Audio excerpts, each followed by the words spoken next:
तो ऐसा बन गया कि गाय आया मैं जहाँ ही बांधूंगा। आज इनको घर लेने का मूड, इनका घर जाने का मूड नहीं, और मैं इनको घर लूंगा ही नहीं। नंदी बाबा और मेरी बड़ी माँ साथ में रहेंगे।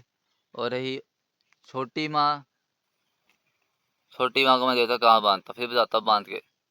तब तक आप, मेरी बड़ी माँ और छोटी माँ।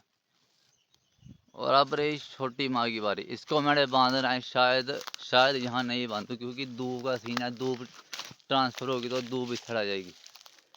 इसको मैं वहाँ बांधने सोच रहा हूँ, वहाँ पे बांध के दिखाता हूँ मैं।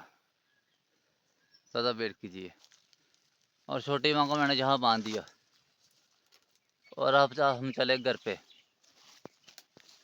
घर का रास्ता भाई, चले घर पे।